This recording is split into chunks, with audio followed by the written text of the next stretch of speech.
بسم اللہ الرحمن الرحیم الحمد للہ الذی خلق السماوات والارض وجعل الظلمات والنور ثم الذین کفروا بربهم یعدلون هو الذی خلقکم من طین ثم قضى اجلا وَأَجَلٌ مُّسَمًّى عِندَهُ ثُمَّ أَنْتُمْ تَمْتَرُونَ وَهُوَ اللَّهُ فِي السَّمَاوَاتِ وَفِي الْأَرْضِ يَعْلَمُ سِرَّكُمْ وَجَهْرَكُمْ وَيَعْلَمُ مَا تَكْسِبُونَ وَمَا تَأْتِيهِم مِّنْ آيَةٍ مِّنْ آيَاتِ رَبِّهِمْ إِلَّا كَانُوا عَنْهَا مُعْرِضِينَ فَقَدْ كَذَّبُوا بِالْحَقِّ لَمَّا جَاءَهُمْ فَسَوْفَ يَأْتِيهِمْ أَنبَاءُ مَا كَانُوا بِهِ يَسْتَهْزِئُونَ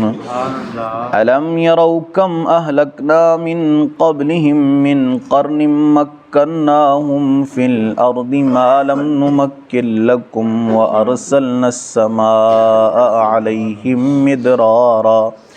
وَجَعَلْنَا الْأَنْهَارَ تَجْرِي مِنْ تَحْتِهِمْ فَأَهْلَكْنَاهُمْ بِذُنُوبِهِمْ وَأَنشَأْنَا مِنْ بَعْدِهِمْ قَرْنًا آخَرِينَ صدق اللہ مولانا العظیم الصلاة والسلام علیک یا سیدی یا رسول اللہ وعلی آلک اصحابک یا سیدی یا حبیب اللہ الصلاة والسلام علیک یا سیدی یا نبی اللہ وعلی آلک اصحابک یا سیدی یا نور اللہ۔ سورہ انعام آج ہم شروع کر رہے ہیں۔ یہ مکی صورت ہے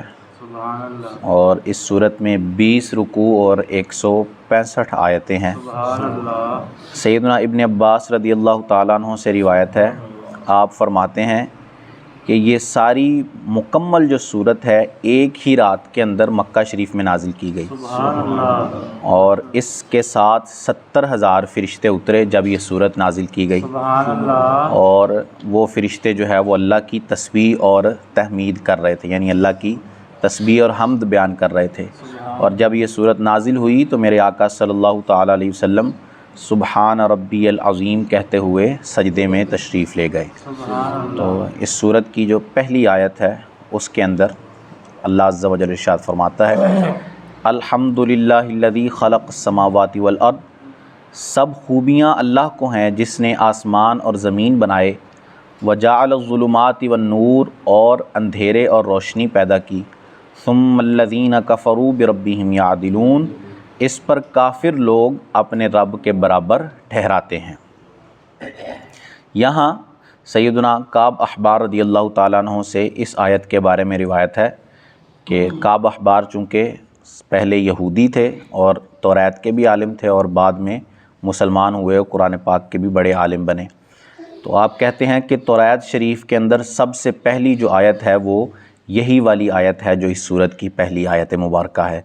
اس میں اللہ عز و جل فرماتا ہے کہ اللہ عز و جل نے آسمان و زمین بنائے ہیں اور ہر چیز اسی کی پیدا کرتا ہے، لیکن ان چیزوں کے ہونے کے باوجود اور اس کے خالق ہونے کے باوجود کافر جو ہیں وہ اپنے رب کا شریک ٹھہراتے ہیں، حالانکہ جس کو شریک ٹھہراتے ہیں اس نے کوئی چیز پیدا نہیں کی، ایک ذرہ ایک تنکا بھی اس نے پیدا نہیں کیا، اور ادھر وہ خالق ہے کہ جس نے سارے آسمان ساری زمینیں پیدا کی ہیں، ہر چیز کو اسی نے بنایا ہے، لیکن پھر بھی کافر جو ہے وہ اس کا شریک ٹھہراتے ہیں۔ هو الذی خلقکم من طین ثم قضى اجلا، وہی ہے جس نے تمہیں مٹی سے پیدا کیا پھر ایک مقررہ مدت حکم رکھا، وَأَجَلٌ مُّسَمًّى عِندَهُ، اور ایک مقرر وعدہ اس کے یہاں ہے، ثُمَّ أَنْتُمْ تَمْتَرُونَ، پھر تم لوگ شک کرتے ہو۔ یہاں انسان کی تخلیق سے لے کر اس کے وفات تک کا ذکر ہے کہ اس نے پہلے انسان کو مٹی سے پیدا کیا،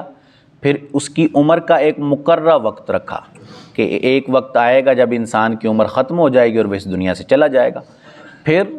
اس کو مار کر دوبارہ زندہ کرنے کا بھی ایک وقت مقرر کر رکھا ہے کہ جب وہ وقت پورا ہو جائے گا تو انسان کو دوبارہ سے زندہ کر دیا جائے گا اور اس سے اس کے اعمال کا حساب لیا جائے گا۔ تو اللہ فرماتا ہے یہ ساری چیزیں اللہ ہی نے کی ہیں کہ اس نے تمہیں پہلے مٹی سے پیدا کیا تھا، کچھ بھی نہیں تھے تم، مٹی اور پانی سے تمہیں اس نے پیدا کر دیا، اور پھر اس کے بعد تمہیں اس نے جو ہے وہ انسان کی ایک صورت عطا کی اور اس تمہاری جوانی تمہیں عطا کر دی۔ یہ ساری چیزیں اس کی عطا کردہ ہیں، لیکن پھر بھی تم لوگ جو ہے وہ شک کے اندر پڑے ہوئے ہو۔ وَهُوَ اللَّهُ فِي السَّمَاوَاتِ وَالْأَرْضِ، اور وہی اللہ ہے آسمانوں اور زمین کا، يَعْلَمُ سِرَّكُمْ وَجَهْرَكُمْ، اسے تمہارا چھپا اور ظاہر سب معلوم ہے، وَيَعْلَمُ مَا تَكْسِبُونَ، اور وہ تمہارے کام جانتا ہے۔ یہاں بھی اللہ عز و جل نے اپنی صفات کا ذکر فرمایا ہے کہ اللہ عز و جل کی قدرت آسمان و زمین کے اندر موجود ہے، ہر جگہ جو بھی آسمان و زمین کے اندر چیز ہے وہ سب کی سب اس کی قدرت کے تحت آتی ہیں، اس کی قدرت سے کوئی چیز باہر نہیں ہے، اور وہ انسان کی چھپی اور ظاہری باتوں ہر چیز کو جانتا ہے، چاہے وہ انسان ظاہری طور پر کرے، چاہے وہ چھپا کر کرے، چاہے کتنے ہی پردوں کے اندر چھپ جائے، کتنے ہی دروازوں کے اندر چھپ جائے، کسی انسان کی نظر اس پر نہ پڑے، لیکن وہ اپنے رب سے نہیں چھپ سکتا۔ اس کے رب کے سامنے اس کی ساری چیزیں ظاہر ہیں، چاہے وہ اس کے اعمال ہیں، چاہے وہ اس کی باتیں ہیں، چاہے وہ اس کے دل کے اندر چھپے ہوئے خیالات ہیں، وہ سب کچھ اس کے رب پر ظاہر ہیں۔ تو جب اس کے رب کو سب معلوم ہے تو پھر اس کو اپنے رب کی فرما برداری کرنی چاہیے۔ جب یہ جانتا ہے کہ اس کا رب جانتا ہے، جب اسے معلوم ہے، انسان کو معلوم ہے کہ اس کا رب جاننے والا ہے، چاہے وہ انکار کرنے والے بھی ہیں، کافر بھی ہیں، لیکن وہ بھی مانتے ہیں کہ کوئی ذات موجود ہے جو ان کو دیکھ رہی ہے، تو پھر جب وہ موجود ہے جو ہم کو دیکھنے والا ہے تو ہمیں اسی کے مطابق عمل کرنا چاہیے۔ وَمَا تَأْتِيهِم مِّنْ آیَةٍ مِّنْ آیَاتِ رَبِّهِمْ،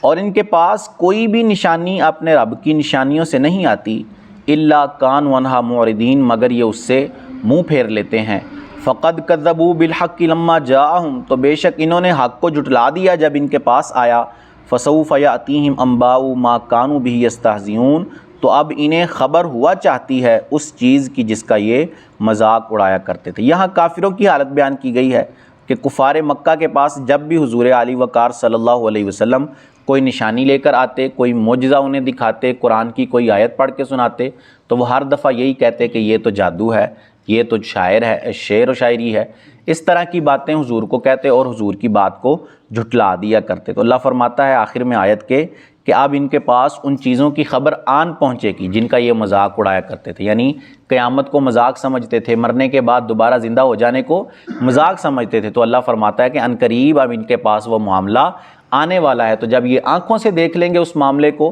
تو پھر اس کا انکار نہیں کر سکیں گے، اس کو جھٹلا نہیں سکیں گے۔ الم یروا کم اہلکنا من قبلہم من قرن مکناہم فی الارض،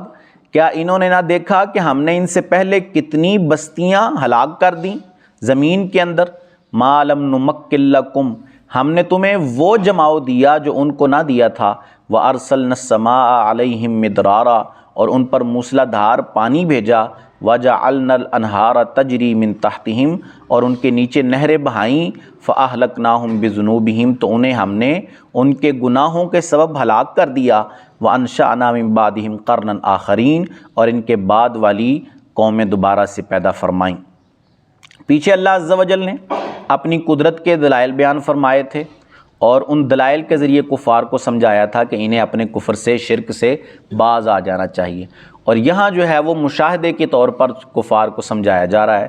کہ چونکہ کفار جب شام کی طرف، مکہ سے شام کی طرف سفر کرتے تھے اپنے تجارتی سفر، تو اسی راستے کے اندر قوم عاد اور قوم سمود کی بستیاں آتی تھیں۔ وہ قوم عاد کے جس پر اللہ کا عذاب نازل ہوا، قوم سمود جس پر اللہ کا عذاب نازل ہوا، تو اللہ نے فرمایا کہ یہ لوگ جاتے ہیں سفر میں اور ان بستیوں کو دیکھتے بھی ہیں کہ انہوں نے اپنے رب کو جھٹلایا تھا، اپنے رب کے حکم کی نافرمانی کی تھی، تو اللہ نے ان کے ساتھ کیسا سلوک فرمایا، اللہ نے انہیں ہلاک کر دیا۔ تو جب یہ ساری چیزیں دیکھتے ہیں تو پھر بھی ایمان کی طرف نہیں آتے۔ انہیں پتہ ہے کہ ان سے پہلے لوگوں کے پاس اللہ نے ان سے بڑھ کر طاقتیں دی تھیں، جو طاقتیں اللہ نے پہلے لوگوں کو دی تھیں وہ بعد والوں کو نہیں عطا کی گئی۔ قوم سمود کو اللہ عز و جل نے جو ہے وہ تعمیر کا فن عطا فرمایا تھا، وہ ایسے ماہر جو ہے وہ تعمیر کار تھے کہ وہ پہاڑوں کو چیر کر اپنا گھر بنا لیا کرتے تھے، اتنی اللہ عز و جل نے انہیں طاقت عطا فرمائی تھی۔ قوم عاد اونچے اونچے قد والے لوگ تھے اور بڑی جو ہے وہ جابر قوم تھی قوم عاد، یہ ساری قومیں اللہ فرماتا ہے کہ ہم نے ان کو تم سے بڑھ کر طاقت عطا فرمائی تھی، لیکن جب انہوں نے ہمارے حکم کی نافرمانی کی تو ہم نے ان کو ہلاک کر دیا۔ قوم عاد پر جو ہے وہ ایک اونچی چیخ نے آ کر جو ہے وہ انہیں ہلاک کر دیا، اور قوم سمود پر تیز آندھی آئی اور انہیں تباہ و برباد کر گئی، اور ان کے پہاڑوں میں بنائے ہوئے گھر بھی ان کے کسی کام نہیں آئے۔ کیوں؟ کیونکہ انہوں نے اپنے رب کی نافرمانی کی تھی۔ اور یہی جو ہے وہ یہاں اس آیت میں سمجھایا جا رہا ہے کافروں کو بھی، اور اس میں جو عبرت ہے وہ مسلمانوں کے لیے بھی موجود ہے۔ خاص کافروں کا ذکر ہے، لیکن عام مسلمانوں کو بھی اس میں جو ہے وہ عبرت حاصل کرنی چاہیے کہ جو اللہ ان کو ہلاک کرنے پر قادر ہے، اور جس نے ہمیں بھی قوت عطا کی ہے تو وہ ہمیں بھی ہلاک کرنے پر قادر ہے۔ ہم کب تک اس کی نافرمانی کے اندر مبتلا رہیں گے؟ کب تک اس کے حکم کو جھٹلاتے رہیں گے؟ کب تک دکھاوے کے مسلمان بنے رہیں گے؟ کب وہ دن آئے گا کہ ہم عملی طور پر مسلمان بن جائیں گے؟ ہم کہتے تو خود کو مسلمان ہی ہیں، لیکن کیا ہم اپنے دل سے پوچھ سکتے ہیں کیا واقعی ہم میں مسلمانوں والے کام پائے جاتے ہیں؟ کیا ہم میں واقعی مسلمانوں والے انداز ہیں جو مسلمانوں کے تھے اس وقت حضور کے زمانے میں؟ تو کب وہ وقت آئے گا جب ہم دکھاوے سے آگے بڑھ کر اپنے آپ کو عملی مسلمان بنا لیں گے؟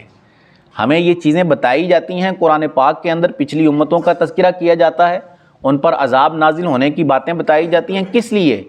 جگہ جگہ قرآن پاک میں اللہ نے فرمایا ہے کہ یہ اس لیے ہم بتاتے ہیں تاکہ تم اس سے عبرت حاصل کر سکو، تاکہ تمہیں پتہ چل سکے کہ جب تم حکم خدا کی نافرمانی کرو گے تو پھر کہاں تک معاملہ جا سکتا ہے، تمہارے اوپر آندھی آ سکتی ہے، تمہارے اوپر پتھر بھی برسائے جا سکتے ہیں۔ یہ حضور کا کرم ہے کہ ہم پر جو ہے وہ عذابات نازل نہیں ہوتے، ورنہ ہم میں کوئی ایسا گناہ نہیں جو پچھلی امتوں میں پایا جاتا اور ہم میں نہ پایا جاتا ہو۔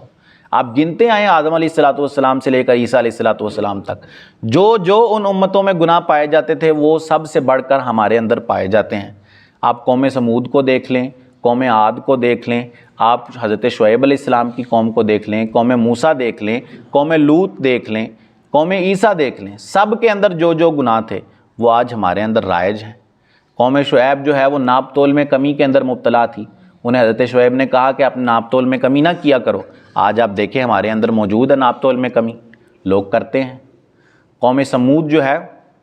انہوں نے نشانی طلب کی، اور جب نشانی دکھائی گئی انہوں نے نشانی کو ذبح کر دیا۔ وہ اونٹنی تھی، حضرت صالح علیہ السلام نے ان کے پاس بھیجی تو انہوں نے اس کو ذبح کر دیا۔ آج ہم بھی حکم الہی کی نافرمانی کر رہے ہیں۔ قوم لوط کو دیکھ لیں، جو ان کے اندر معاملات تھے آج وہ ہمارے اندر بھی رائج ہیں۔ اس طرح آپ گنتے جائیں، جو پچھلی امتوں کے اندر سارے گناہ تھے وہ آج ہمارے اندر بھی پائے جاتے ہیں۔ ہم پر عذاب نازل نہیں ہوتا صرف اس وجہ سے کہ یہ حضور کا کرم ہے، حضور کی کرم نوازی، کیونکہ اللہ نے فرمایا وَمَا كَانَ اللَّهُ لِيُعَذِّبَهُمْ وَأَنْتَ فِيهِمْ، کہ اللہ انہیں عذاب نہیں دے گا جب تک آپ ان کے اندر موجود ہیں۔ حضور موجود ہے تو ہم پر عذاب نازل نہیں ہے۔ حضور نے خود فرما رکھا ہے کہ میری امت پر ایک اکٹھا عذاب کبھی نہیں آئے گا۔ جیسے پچھلی امتوں پر عذاب آتا تھا کہ ساری کی امت ہلاک کر دی جاتی،